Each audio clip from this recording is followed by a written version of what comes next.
sacred traditions, culture, passed down over thousands of years. Long before there was a United States, and Native communities flourished on these lands.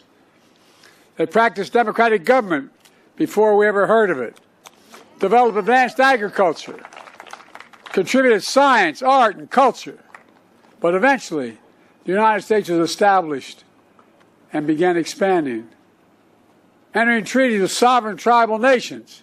But as time moved on, respect for tribal sovereignty evaporated, was shattered, pushing Native people off their homelands, denying their humanity and their rights, targeting children to cut their connection to their ancestors and their inheritance and their heritage. At first, in the 1800s, the effort was voluntary, asking tribes to sell their children, to send their children away to vocational schools.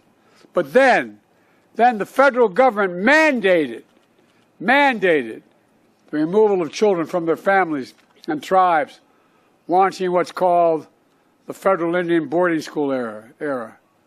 Over a 150-year span, 150 years, from the early 1800s to 1970, one of the most horrific chapters in American history. We should be ashamed. A chapter that most Americans don't know about. The vast majority don't even know about it. I was at my hotel today. I told the people, the hotel staff that are leaving. I said, "Where you go?" I told them. So, "What are you doing?" I told them. They said they're natives here. They said, "I never knew that. I never knew that." Think of how many people don't know. As president, I believe it's important that we do know. You know, generations of Native children stolen, taken away to places they didn't know, with people they never met, who spoke a language they had never heard. Native communities silenced. Their children's laughter and play were gone. Children would arrive at schools, their clothes taken off, their hair that they were told was sacred was chopped off, their names literally erased, replaced by a number or an English name. One survivor later recounted her days when taken away. She said, quote, "My mother, standing on that sidewalk as we loaded into a green bus, I can see the image of my mom burned into my mind and my heart where she was crying." Another survivor described what it was like at the boarding school. I quote, "When I would talk in my tribal language, I would get hit. I lost my tongue. They beat me every day. Children abused, emotionally, physically, and sexually abused. Forced into hard labor. Some put up for adoption without the consent of their birth parents. Some left for dead in unmarked graves. And for those who did return home, they were wounded in body and in spirit. Trauma and shame passed down through generations.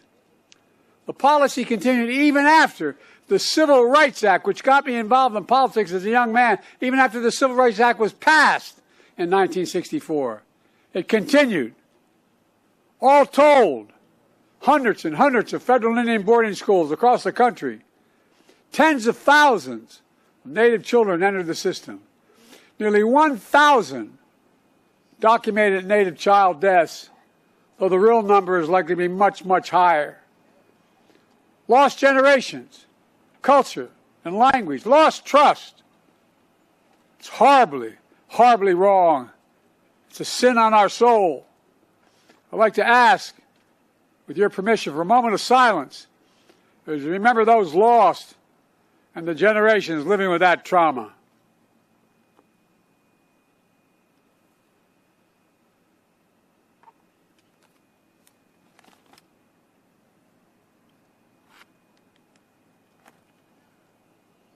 After 150 years, the United States government eventually stopped the program. But the federal government has never formally apologized for what happened until today. I formally apologize as President of the United States of America for what we did. I formally apologize. And it's long overdue. At a tribal school in Arizona, a community full of tradition and culture, and joined by survivors and descendants to do just that. Apologize, rewrite the history book correctly. I have a solemn responsibility to be the first president to formally apologize to the Native peoples. Native Americans, Native Hawaiians, Native Alaskans, and federal Indian boarding schools. It's long, long, long overdue. Quite frankly, there's no excuse that this apology took 50 years to make.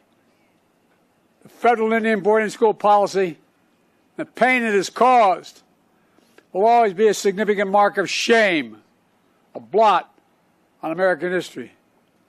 For too long, this all happened with virtually no public attention, not written about in our history books, not taught in our schools. Let her talk. Let her talk.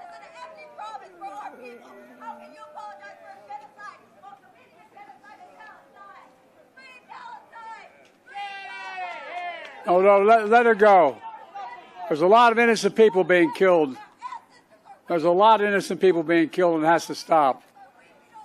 For those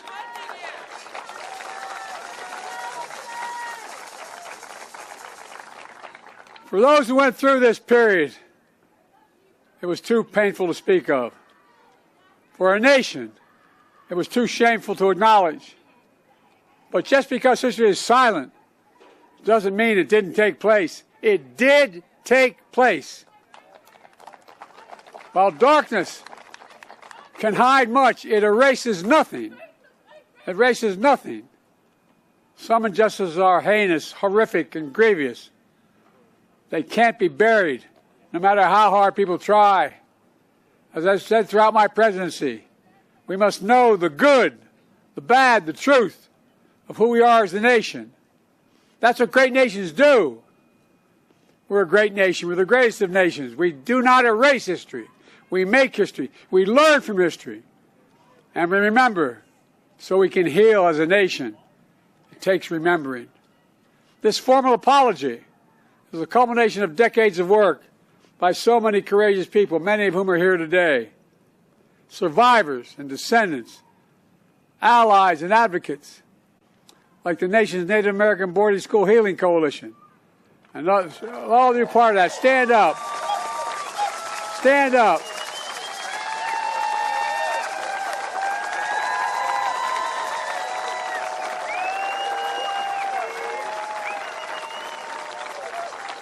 We owe it to all of you across Indian country the truth. The truth must be told. The truth must be heard all across America. But this official policy is only one step toward and forward from the shadows of failed policies of the past.